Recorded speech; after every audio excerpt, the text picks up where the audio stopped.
Irmãos, boa noite a todos. Mais uma vez, privilégio nosso estar na casa do Senhor e vamos pedir a Ele mesmo que Ele nos fale aos nossos corações nessa noite, nosso Deus. Vamos abrir as nossas Bíblias em Efésios capítulo 3, o livro que nós estamos meditando nesses dias. Efésios capítulo 3. Vamos fazer a leitura iniciando no verso 14 ao final do versículo, ao final do capítulo. Efésios capítulo 3, verso 14 ao final do versículo do capítulo. Vamos fazer essa leitura juntos e no final nós faremos uma oração. Efésios 3, 14. Leiamos.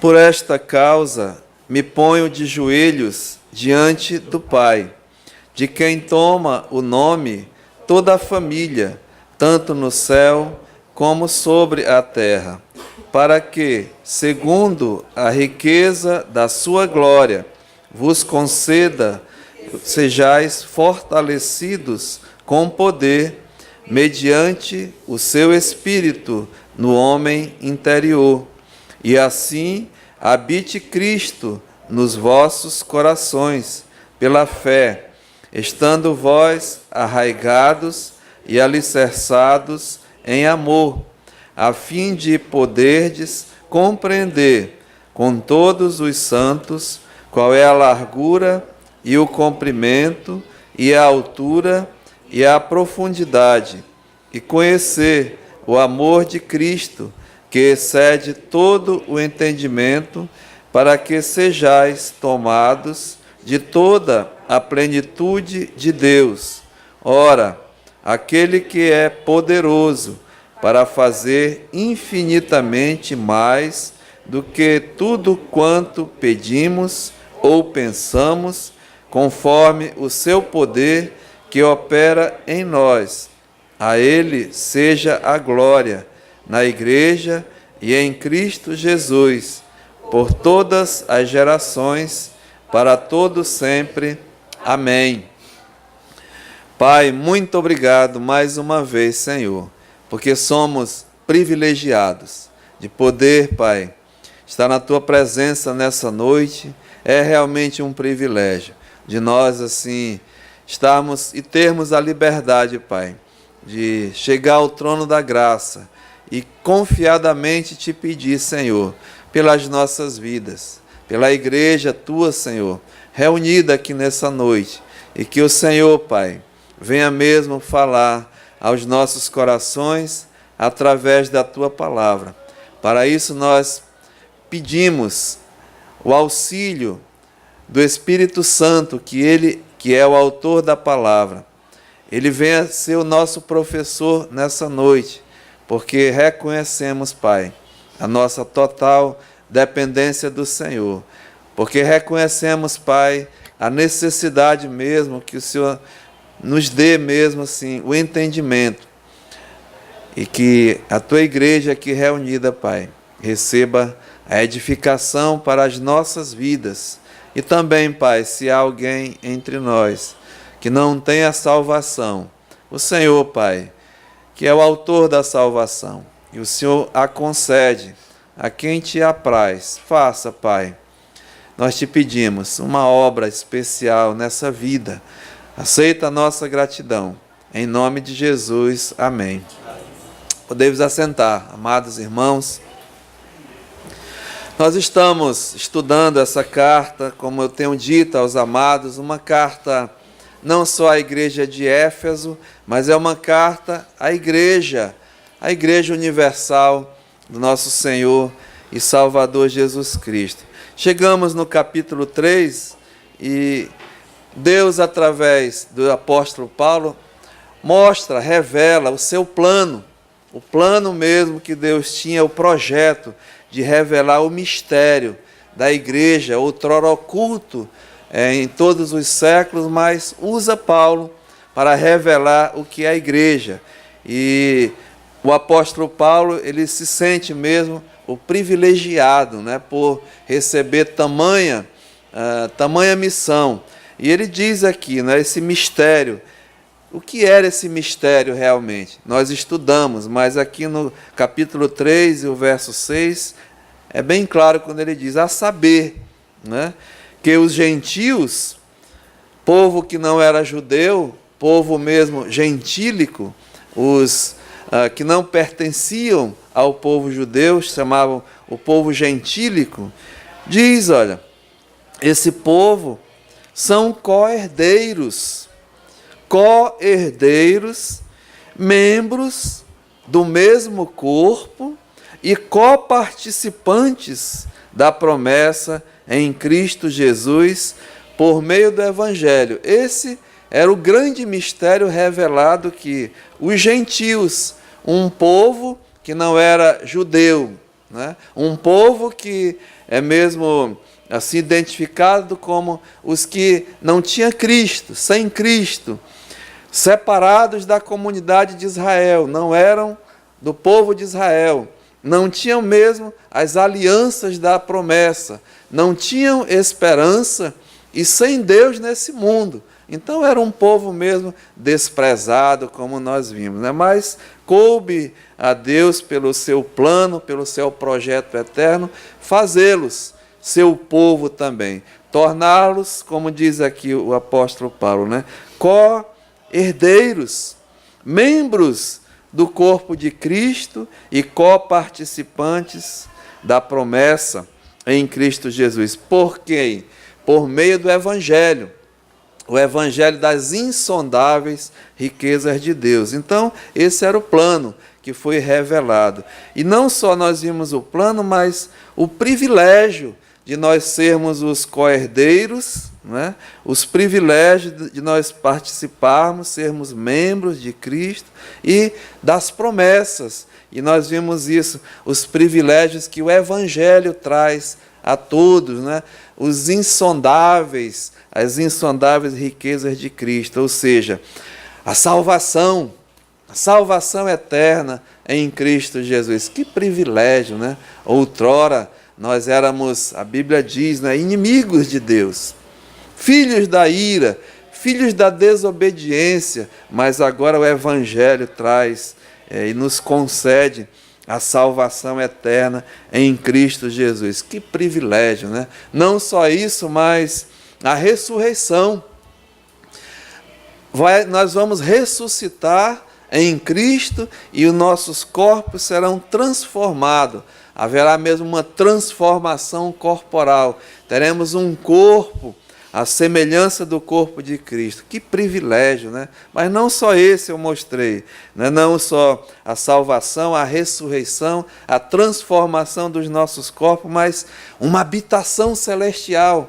Vamos viver para sempre, habitando nas regiões celestiais em Cristo Jesus. Que privilégio, né, irmãos? E, finalmente, vamos participar, fazer parte do reinado milenial de Cristo. Então, os privilégios que o Evangelho nos proporciona, o plano de Deus, os privilégios e o propósito. Nós vimos também, né? O propósito de Deus através da igreja, como ele diz aqui no capítulo 3 e no versículo 10, olha, para que pela igreja a multiforme sabedoria de Deus se torne conhecida dos principados e potestades nos lugares celestiais, segundo o eterno propósito que estabeleceu em Cristo Jesus, nosso Senhor, pelo qual temos a ousadia e o acesso com confiança, mediante a fé nele. E foi o último estudo que nós vimos, né? O propósito de Deus através da igreja, de a igreja ser mesmo, né? Aquela que ia revelar e mostrar não só aos principados e às potestades nas regiões celestiais o eterno propósito de Deus para todos nós, né? Mas também na terra, ou seja, os privilégios de nós sermos aqueles que vão proclamar as verdades de Jesus Cristo, aquele que nos chamou das trevas para a sua maravilhosa luz, né? Então nós temos esse privilégio. É o propósito de Deus através da igreja, não só mostrar nos céus como na terra, né, o seu propósito eterno, que é glorificar a Ele e através da igreja glorificar o Senhor. E nós vimos isso, né? E a última partezinha eu mostrei, né? Nós, a Bíblia diz, Jesus diz: não fostes vós que me escolhestes a mim. Pelo contrário, eu vos escolhi a vós outros e designei que vades, né? E produzi frutos, e que o vosso fruto permaneça, ou seja, as nossas obras sejam mesmo para glorificar a Deus, para a honra e glória do nosso Senhor e Salvador Jesus Cristo. Então, é esse o pano aqui desse capítulo 3, mas o Paulo continua, né, e termina com uma petição. E aqui nós vemos essa oração do apóstolo Paulo. Então, hoje à noite, né, eu queria mostrar para os irmãos essa beleza da petição de Paulo, da sua oração, que vai ser muito importante, né, para assim, o andamento da carta. Esses 3 primeiros capítulos, Paulo mostra as revelações nos céus, os privilégios que nós temos em Cristo Jesus, tudo isso, mas do capítulo 4 em diante vai ser a parte prática, a nossa vida, né? Preparando tudo isso. Então, essa oração é assim fazendo, né, a passagem. Então, o Paulo diz aqui, olha, por esta causa, ponho-me de joelhos diante do Pai. Irmãos, esse homem, o apóstolo Paulo, vale a pena relembrar, como eu tenho falado nessa carta, Paulo era o fundador dessa igreja, né? Paulo fundou a igreja em Éfeso, mas ele estava preso ali em Roma. E nós vimos que Paulo, ele era um homem de ação, mesmo um homem inteiramente dedicado à obra de Deus, mas agora preso, né, pelos homens. Mas Paulo, ele não se sentia preso de homens, muito pelo contrário. Ele dizia, olha, eu sou o prisioneiro de Cristo Jesus, né? Então, apesar dos homens terem assim limitado a sua ação, no sentido mesmo de locomoção, né? Paulo não podia mais, não tinha liberdade de andar pelas igrejas, pregando, doutrinando, evangelizando, enfim. Mas preso, ele continuava agindo, né? Tinha 2 armas poderosas que Paulo utilizou: a escrita, tinha liberdade de escrever, e nos deixou, irmãos, né, as doutrinas, os ensinos, as profundezas de Deus para a igreja, para o nosso crescimento espiritual, para a nossa vida, enfim. E a oração, né? Paulo era um homem de oração.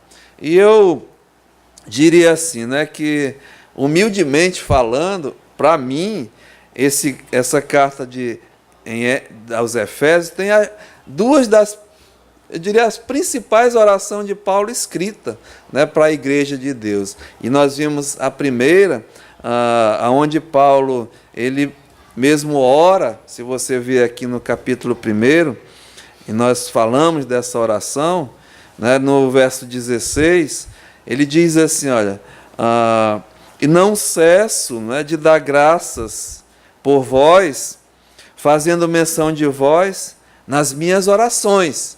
E aí Paulo mostra aqui a beleza dessa oração. Ele pede, né, que o Deus do nosso Senhor Jesus Cristo, no verso 17, o Pai da glória, vos conceda.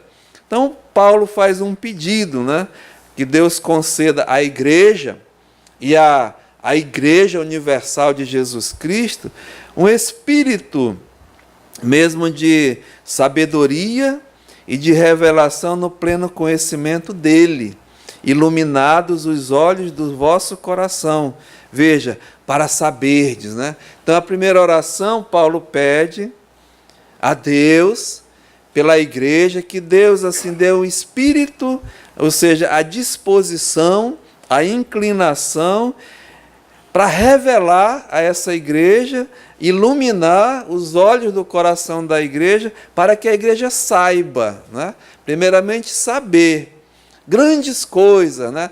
Não só na terra, mas no céu. E nós falamos isso, 3 coisas que Paulo pediu, né? Diz aqui, olha, para saberdes, primeira, qual é a esperança do seu chamamento, o propósito da tua e da minha vocação, da minha chamada. Por que Deus te chamou? Por que Deus me chamou? A segunda coisa nós vimos, né? Diz aqui, olha, qual a riqueza da glória da sua herança nos santos, o privilégio de nós sermos os herdeiros de Deus. Aí eu mostrei, né, o que nós temos em Cristo e o que nós somos em Cristo. E a terceira coisa diz aqui, verso 19, e qual a suprema grandeza do seu poder, ou seja, o poder que Ele nos concede para vivermos, né? O poder que Deus operou com eficácia na pessoa de Jesus Cristo, é esse mesmo poder que opera em nós, através de Jesus Cristo nas nossas vidas. Então, saber de tudo isso, né? E nessa segunda oração, Paulo agora não ora mais para saber, pelo saber, ou seja, ter o conhecimento, ter a revelação. Mas a oração aprofunda mais, né? Ele diz aqui o cerne mesmo, no capítulo 3 e o versículo 18. Ele diz aqui, olha, a oração dele agora é que Deus, né, diz aqui, olha, no versículo 18, a fim de poderdes, agora é compreender, né? É diferente de saber e de compreender. Esse saber é mesmo de revelação, de ter conhecimento do que nós somos, né, e do que nós temos em Cristo Jesus. Agora, essa aqui é de nós compreendermos, ou seja, ter a compreensão para viver. Né? Não é só saber, eu sei das coisas, eu tenho conhecimento, mas aqui agora é para nós compreendermos, ou seja, nos apossarmos, né? Assim, viver, interiorizar esse conhecimento, essa sabedoria. Então é esse o pedido. E, amados irmãos, olhando, né, e vendo assim essa oração, vemos a profundidade, né, a sabedoria do Paulo, da necessidade da igreja. E é um modelo mesmo de oração para a igreja, para a minha vida, né, para a nossa vida. Porque hoje à tarde eu estava meditando, orando, assim, digo, sabe, a nossa oração é uma oração simplória, sabe, irmãos? É uma coisa assim, superficial, muitas vezes, a nossa oração. A nossa oração, muitas vezes, é mecânica, né? É materialista, nós somos pidões, né? Tem essa palavra, pidão? Senhor, me abençoa, Senhor, me dá isso, Senhor, me dá aquilo, né? Senhor, faz isso, Senhor, faz aquilo. Eu fiquei com vergonha, sabe? Deus, o nosso Deus, Ele te conhece, né? Ele me conhece, Ele sabe das minhas e das tuas necessidades antes mesmo de nós pedirmos a Ele. Eu não estou dizendo que está errado, né, nós pedirmos as bênçãos de Deus, a saúde, as nossas necessidades, mas não é isso que o apóstolo Paulo está ensinando para a igreja. Olha, tem coisas mais importantes, coisas mais profundas, coisas mais superiores, bênçãos espirituais, que o resto das nossas necessidades vem, irmãos, né?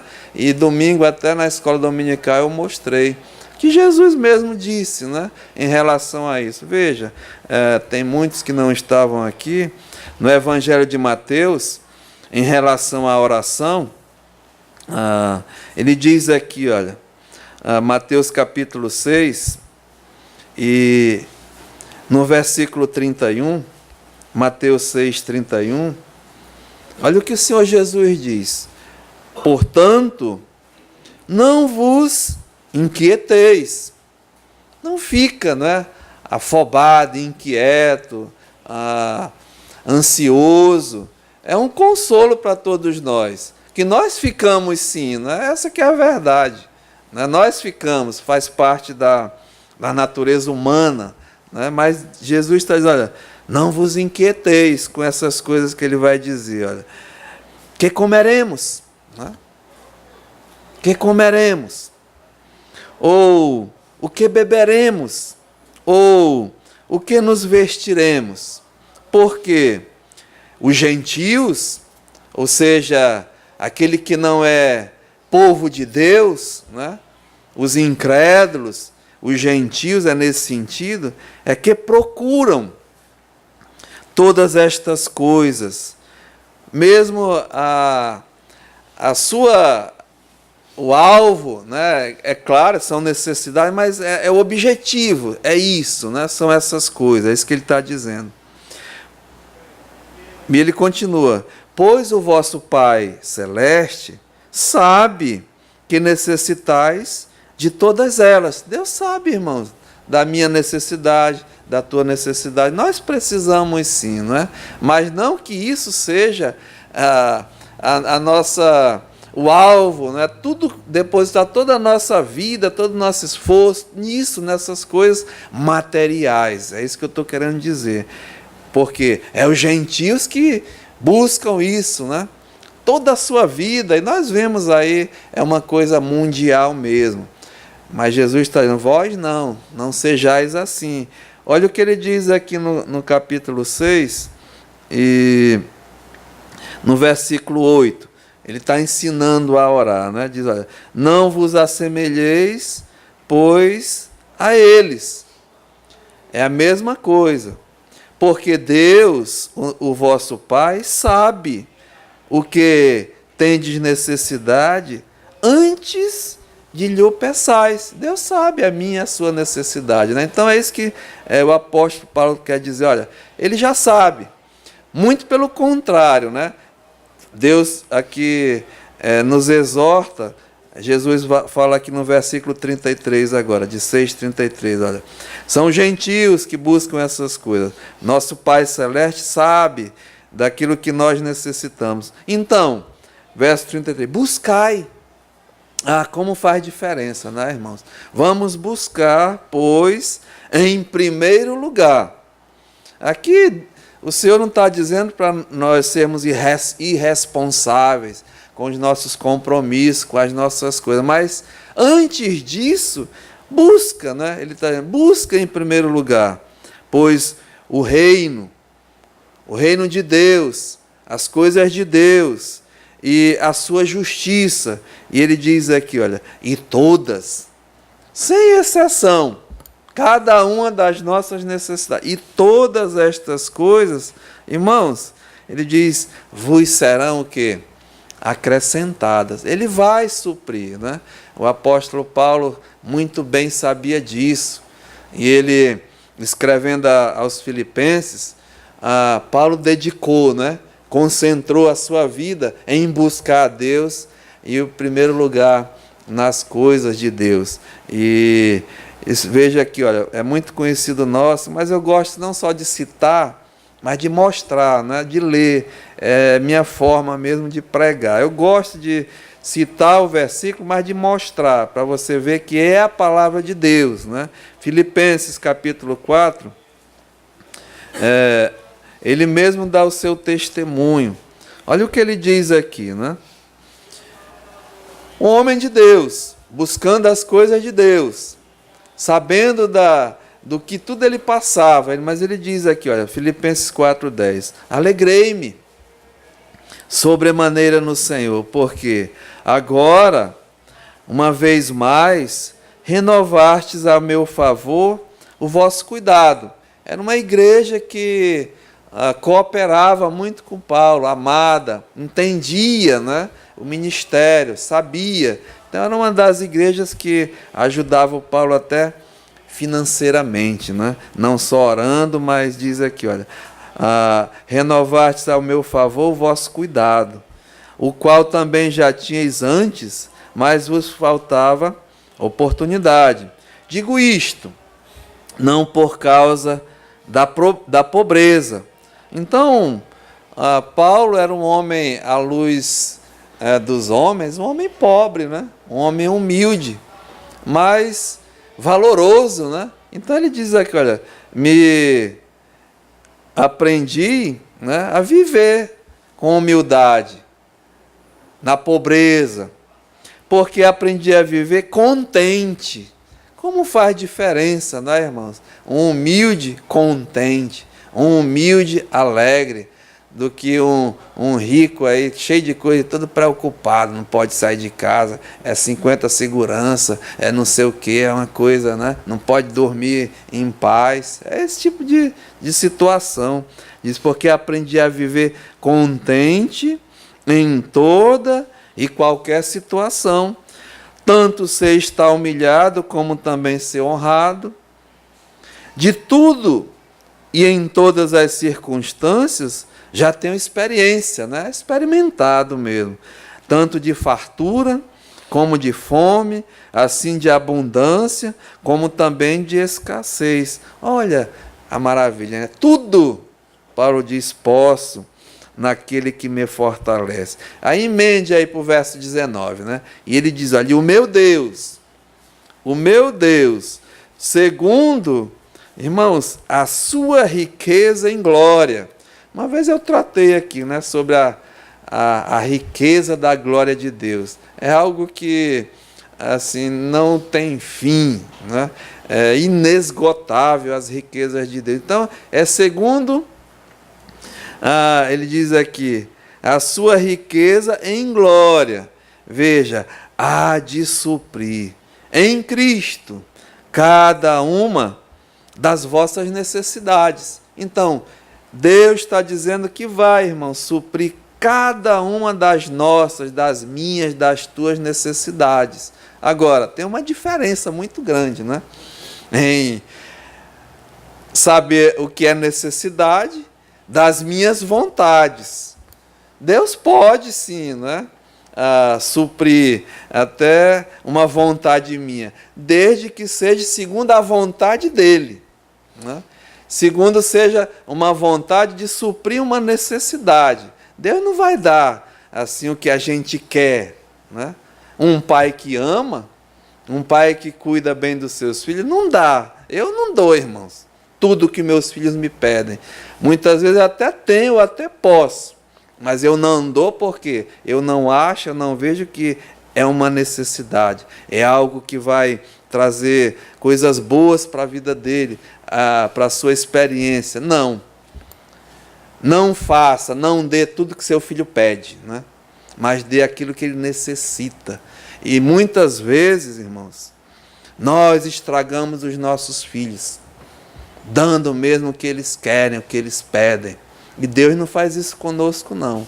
O verdadeiro filho de Deus tem que aprender, entender essas coisas. Por mais que aí muita gente, eu estou orando tanto tempo por certa coisa e Deus não me deu. Tu não está entendendo que ele diz que é não? Ele está dizendo, não vou te dar isso. Tem certas coisas que Deus não dá, porque Ele quer o melhor para as nossas vidas. Ele dá aquilo que vai produzir, né, crescimento, levar nós mais próximo dEle. É isso que um pai que ama faz e Deus faz nas nossas vidas. Então, eu não tenho nenhuma dúvida, né? Esse tipo de oração. E Paulo está pedindo aqui, irmãos, orando pela igreja, não que Deus supra as necessidades materiais da igreja, mas muito pelo contrário. Paulo está pedindo que Deus supra as necessidades espirituais, né? Coisas profundas que a igreja precisa para desenvolvimento da nossa fé. Então, é essa oração, né? Esse contexto aqui. Volte lá, Efésios capítulo 3, e no versículo 14. Então Deus diz, aliás, o apóstolo diz, olha, por essa causa, né? Essa causa que nós acabamos de ler. Acabamos de verificar todo o propósito de Deus, o plano de Deus, o projeto de Deus para a igreja. Por esta causa. Aí Paulo aqui dá um modelo de oração, né? Para mim, para ti hoje à noite, pedir de Deus coisas superiores, né? Entendimento, como ele diz aqui. Conhecimento no sentido de compreensão das coisas espirituais. E ele diz, olha, por essa causa me ponho de joelhos. Ou seja, essa petição do apóstolo Paulo.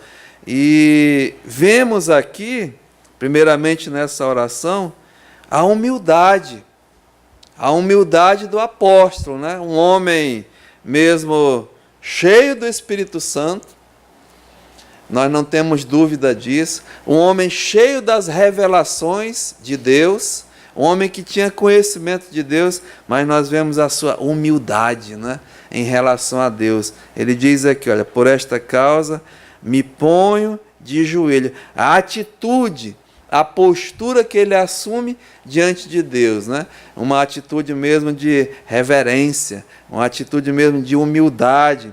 E, irmãos, não que nós não podemos orar em pé, né, orar sentado, orar de joelho, vai fazer assim diferença, né?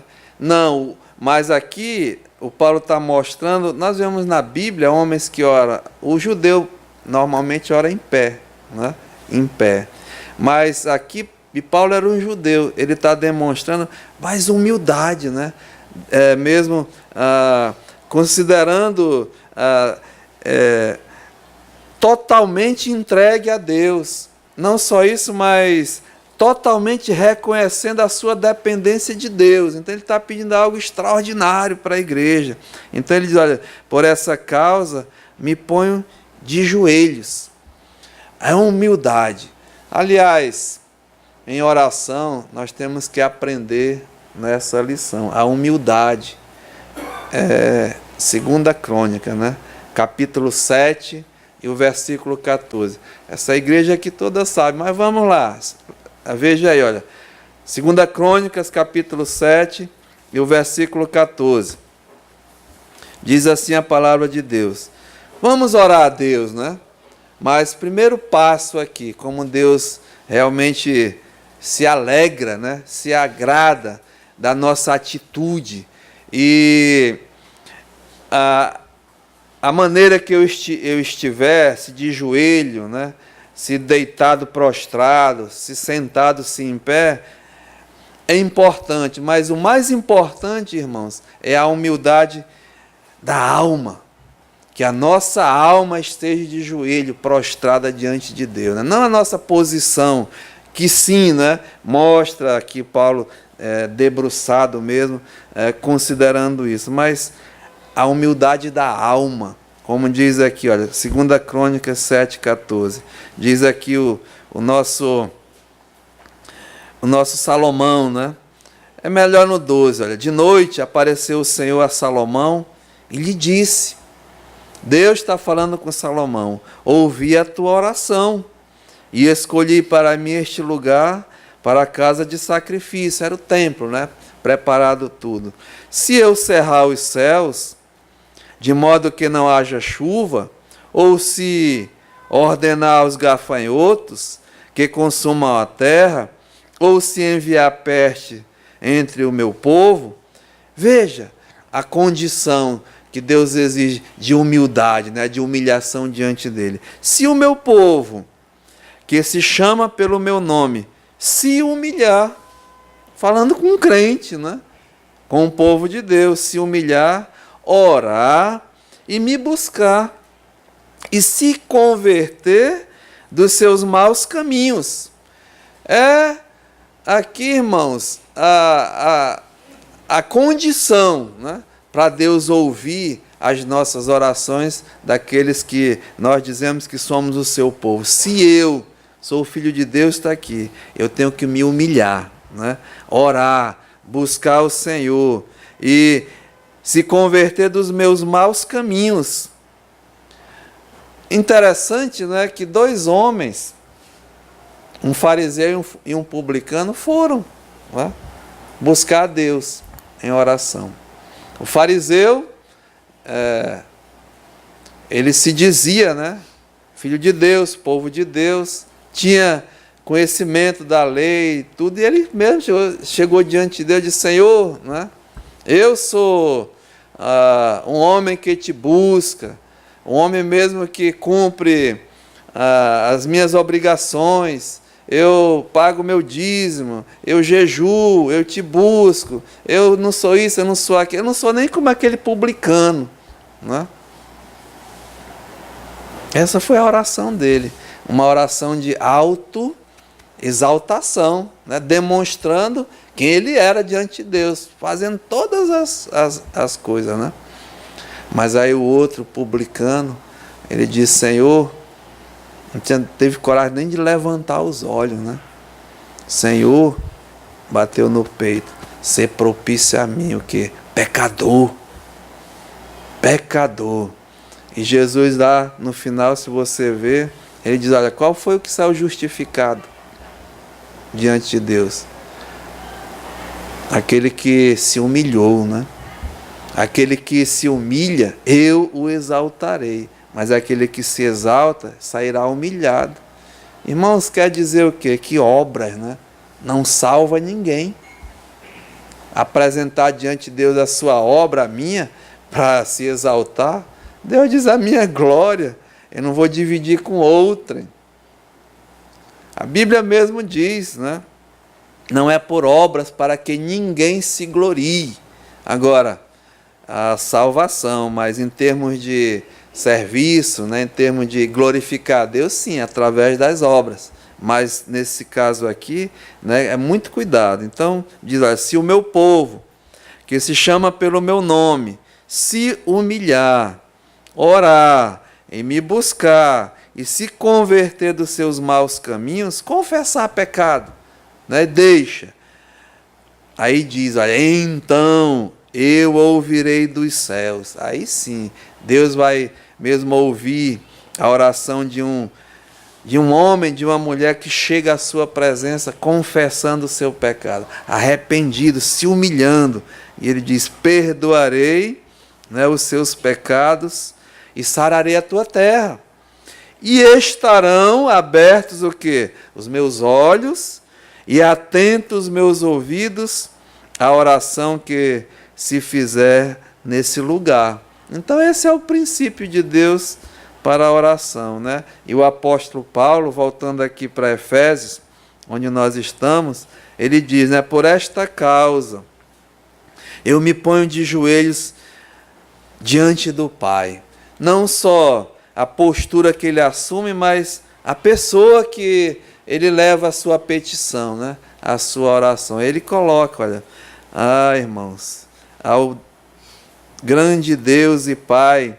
Em outra tradução está o Pai de nosso Senhor Jesus Cristo, né? Deus e Pai de nosso Senhor Jesus Cristo, de quem toma o nome toda a família, tanto no céu como sobre a terra. Ou seja, mostra mesmo, né, a soberania de Deus. Deus grandioso, Deus Senhor dos céus e da terra, e até a família de Deus, né?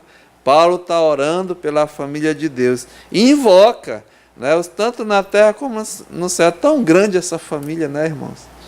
Já tem irmãos nossos lá, na glória, nos aguardando, e nós ainda estamos aqui. E para os que estão aqui, Paulo está dizendo, olha, eu me ponho diante, me prostro diante do Pai, a quem toma todo o nome, toda a família, tanto no céu como sobre a terra. E aí vem, né? Ele verso 16, olha, para quê? Né? Diz Paulo aqui, segundo a riqueza da sua glória. Novamente, né? Paulo assim pede, né? Invoca, segundo a riqueza da glória de Deus, ou seja, a abundância. Não há limites, irmãos, para a glória de Deus, né? Então ele diz que, segundo a toda a riqueza da glória, a abundância, não há limite, né? Não tem medida. Aí Paulo pede aqui, olha, que vos conceda, né? O que? Ele diz, que sejais fortalecidos com poder, mediante o seu Espírito no homem interior. É a primeira petição. Mas lembra que Paulo está pedindo que nós tenhamos o quê? A compreensão, né? É pessoal, não é mais de conhecimento, mas aqui é de compreender que nós temos o Espírito no homem interior, né? O Espírito Santo habita em nós. E eu vou mostrar hoje, são 3 coisas. A primeira é essa, né? A primeira é que sejamos fortalecidos com poder, como diz aqui, mediante o seu Espírito no homem interior. Irmãos, amados, né? Nós sabemos, e eu espero que sejamos seguros, que o Filho de Deus, o crente, o salvo, ele tem o Espírito Santo habitando em nós, em ti e em mim, ou seja, a presença do Espírito Santo. Por quê? Essa é a garantia que você e eu somos filhos de Deus. É o selo, né? Deus sela. Não é isso que está aqui? Se você ver bem pertinho, Efésios 1, 13 e 14. Diz aqui, olha, vamos lá. Em quem também vós, está falando dos filhos de Deus, do crente, do salvo, né? Depois que ouvistes a palavra da verdade, a salvação vem pelo ouvir, e ouvir a palavra de Deus, ouvir a verdade, né? E conhecereis a verdade, e a verdade vos libertará, vos salvará. Então, a palavra da verdade, o evangelho da vossa salvação, ou seja, é o evangelho que salva, não é a igreja que eu frequento, né? Não é o pastor que está pregando. Agora, a igreja que eu frequento e o pastor que está pregando, se prega a palavra da verdade, o evangelho, que é o evangelho? Que Cristo morreu pelos nossos pecados, segundo as Escrituras, e que foi sepultado e ressuscitou ao 3º dia, segundo as Escrituras, 1 Coríntios 15, 3 e 4, né? O evangelho da vossa salvação é o evangelho que salva. A salvação é um presente de Deus, né? É um dom de Deus. Efésios, onde nós estamos, 2,8, olha, diz aqui, porque pela graça, né? A salvação é de graça. Olha, você não tem que pagar nada. Você não tem que fazer nada para ser salvo, porque já foi feito por Jesus Cristo. Mas custou um alto preço, né? O preço da vida do nosso Senhor e Salvador Jesus Cristo. O pagamento pelo salário do pecado, a morte, o seu sangue derramado. Então custou um preço, mas Jesus pagou. E Ele oferece de graça. Então, se você ouvir aí conversa que estão vendendo, e tem muita gente vendendo a salvação, fazendo negócio, é mentira, né? O evangelho ele é de graça, ele salva e é um presente de Deus, como diz aqui, olha, Efésios 2,8, porque pela graça sois salvos, e é mediante a fé, não é mediante o bolso, não, né? É mediante a fé, e a fé, como diz aqui, é um dom, é um presente de Deus. Então Deus dá a fé de você crer, de acreditar que o evangelho é o meio que te conduz à vida eterna, à salvação. Acreditar na palavra de Deus. Irmãos, isso é muito sério. Eu vejo até nessa igreja, nós que temos nossos parentes, né, nossos familiares que ainda não têm a salvação, nós pregamos, né? Falamos de graça, assim, no sentido, damos, oferecemos, porque é de graça. E eles rejeitam, não aceitam. É triste, né? Mas, o que nós podemos fazer? Continuar. Pedir a Deus que dê a eles a fé de acreditar que é o poder de Deus, é a morte de Jesus, é o sepultamento, é a ressurreição que paga o preço do meu pecado e do nosso pecado. E eles acreditarem nisso. É tão simples, né? Mas é só com Deus. Então é Deus que dá. E é o Espírito Santo que convence o homem dessa verdade. O Espírito Santo, a Bíblia diz que ele veio para convencer o homem do pecado, da justiça e do juízo. E dá a fé, né, a convicção de acreditar. Por isso que diz aqui, olha, Efésios 3, aliás 1:13. Também, em quem também vós, depois que ouvistes a palavra da verdade, o evangelho da vossa salvação, tendo nele também crido, aí sim, olha, fostes selados, né? É selado o selo que você e eu pertencemos a Deus. No momento do nosso novo nascimento, Deus assim coloca, né? Sela com o Espírito Santo da promessa. E diz aqui, ele, né, o qual, o Espírito Santo, é o penhor, ou seja, a garantia que você e eu somos crentes, somos filhos de Deus, fazemos parte do povo de Deus, olha, no qual é o penhor da nossa herança. É o que vai garantir, como diz aqui, até o resgate da sua propriedade, em louvor da sua glória. Então nós estamos aguardando, a qualquer momento, né? O Senhor Jesus vir buscar a sua igreja. E Ele vem buscar aqui a igreja, não é a denominação Hebron, não é a igreja presbiteriana, não é a igreja batista, a igreja Assembleia, não. A igreja são os filhos de Deus, aqueles que foram chamados por Deus, aqueles que pertencem ao corpo de Cristo, como nós lemos, né? Não denominação, escute bem. Aí Ele vem nos buscar, vem nos resgatar, né, para o louvor da sua glória. Então, quando o apóstolo Paulo diz aqui, né, volte aqui, olha, Efésios capítulo 3, que Ele vos conceda que sejais fortalecido com poder, mediante o seu Espírito, no homem interior. O Espírito Santo já habita, né, no Filho de Deus, no crente, é presente. Mas aqui Paulo está pedindo outra coisa. Está pedindo o poder, né, do Espírito Santo nesse homem interior, que já tem o Espírito Santo de Deus. É esse que é a oração desse homem, né? E aí, meus amados irmãos, por que Paulo ele está pedindo o poder? Porque todo crente verdadeiro, ele tem o Espírito Santo, né? Mas nem todo crente, escute, tem o poder do Espírito Santo na sua vida e na minha vida. E nós precisamos e necessitamos do poder do Espírito Santo para viver, para enfrentar o que ele vai mostrar a partir do capítulo 4, que você e eu vivemos, irmãos, numa guerra, né? É uma batalha espiritual. Por isso que nós temos que ser fortalecidos no homem interior, né?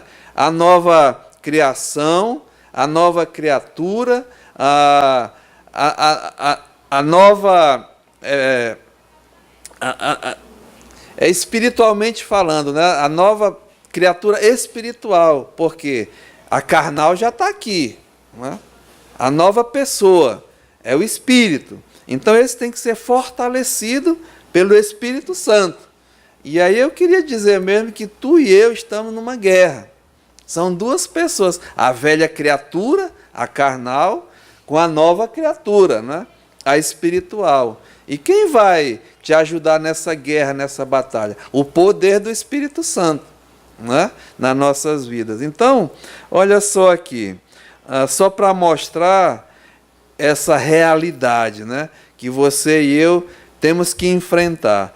Olha, o verdadeiro crente, o verdadeiro filho de Deus, ele está constantemente numa batalha, numa guerra espiritual. E três inimigos, né? poderosos.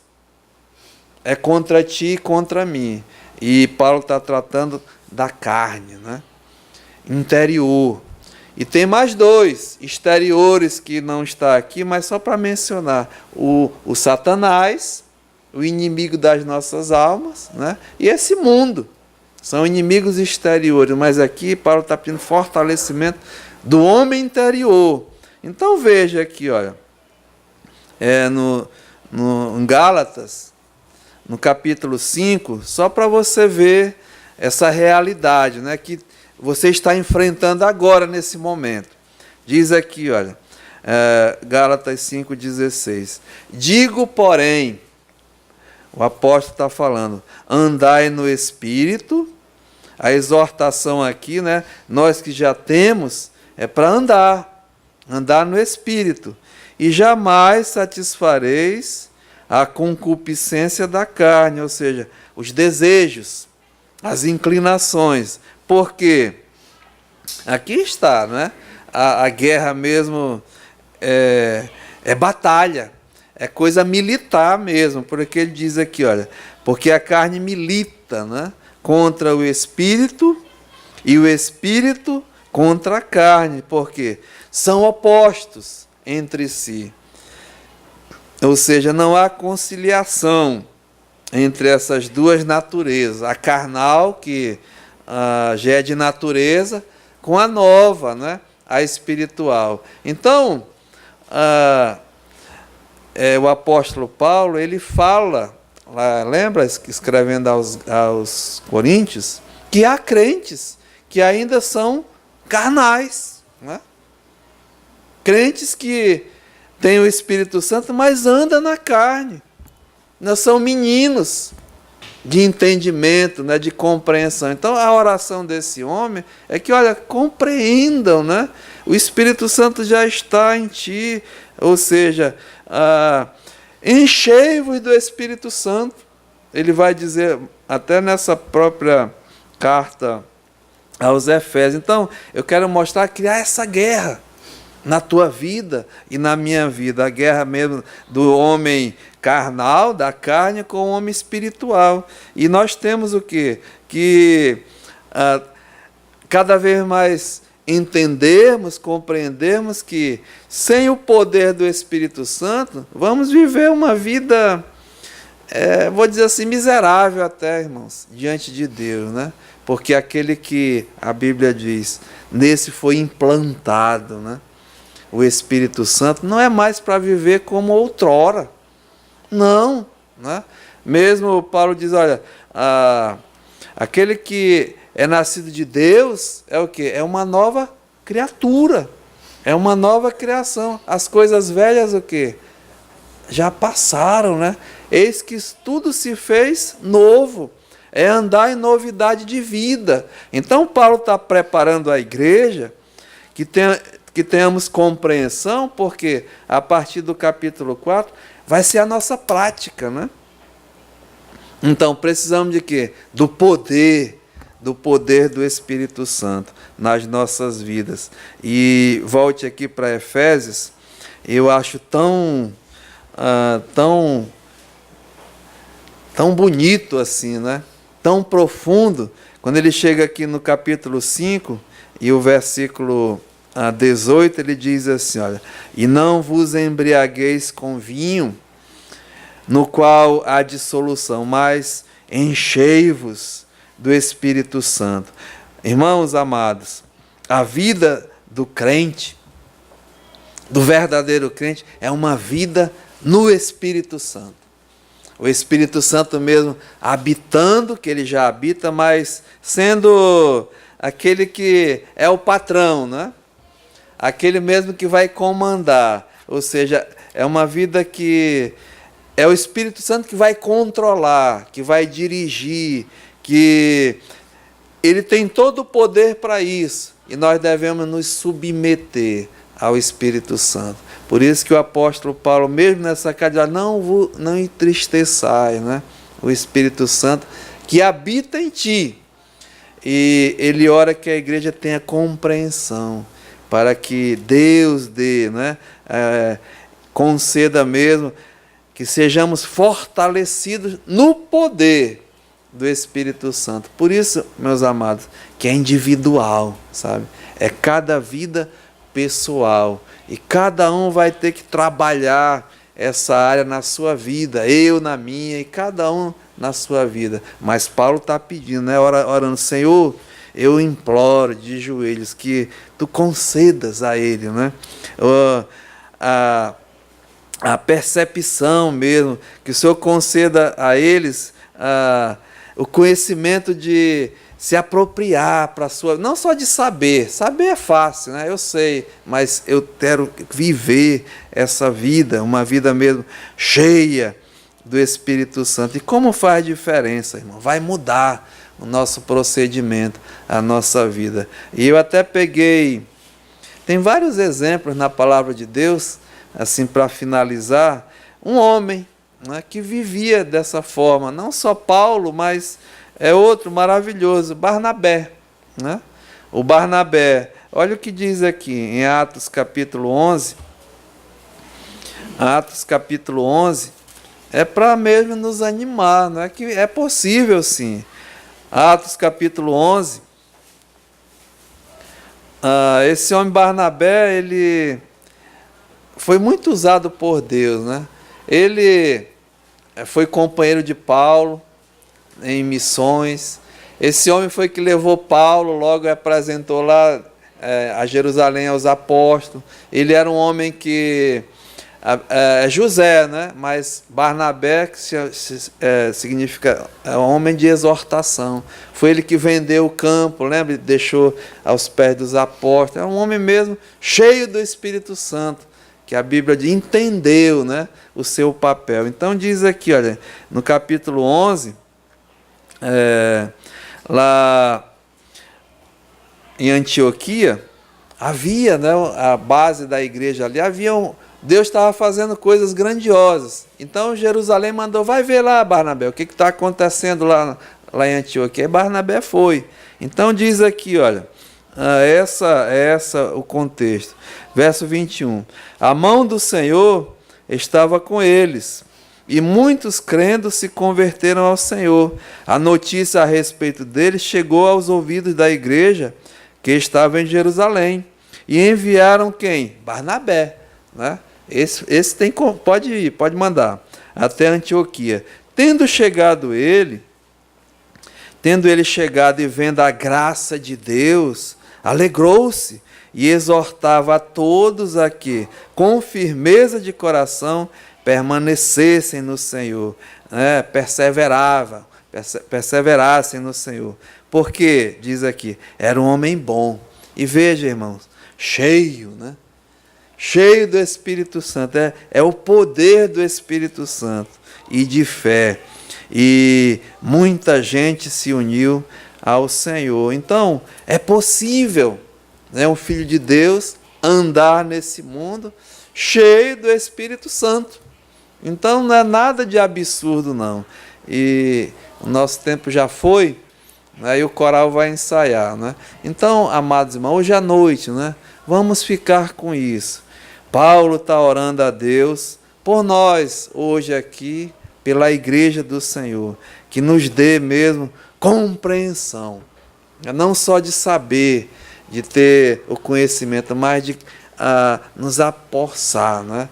De compreender aquilo que Deus quer para cada um de nós. E aqui ele pede, primeira coisa, que conceda, você e eu, que já temos o Espírito Santo, mas o poder do Espírito Santo para as nossas vidas. E que fortaleça mesmo, né, o homem interior. Vai mudar, irmãos, a nossa maneira de viver. Que Deus nos ajude, né, Pai? Muito obrigado, Senhor, pela Tua palavra. Nós realmente, à luz de tudo isso, nos sentimos pequenos, mas a grandeza do Senhor em nos revelar o Teu plano, o Teu propósito. A Tua bondade mesmo de sermos participantes, Pai, das promessas, dos privilégios, e que possamos, Pai, ser pessoas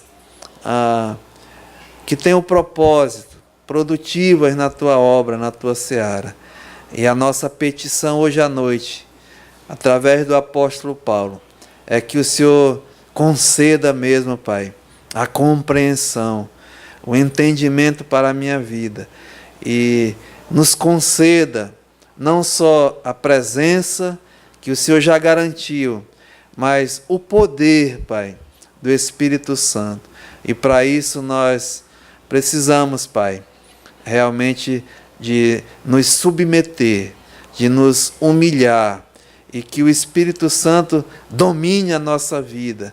Ele seja mesmo o patrão, aquele que vai conduzir, e entender que não mais eu, mas Cristo que vive em mim. Nos ajuda, Pai, nessa noite, e abençoa cada um que chegou aqui. Dá mesmo, Pai, o entendimento, a compreensão, e que possamos, ao sair daqui, ser pessoas que têm entendimento mesmo, compreender e viver, Pai, num mundo mesmo que jaz, necessita mesmo de luz, e que sejamos a luz desse mundo. Aceita a nossa gratidão. No nome de Jesus. Amém.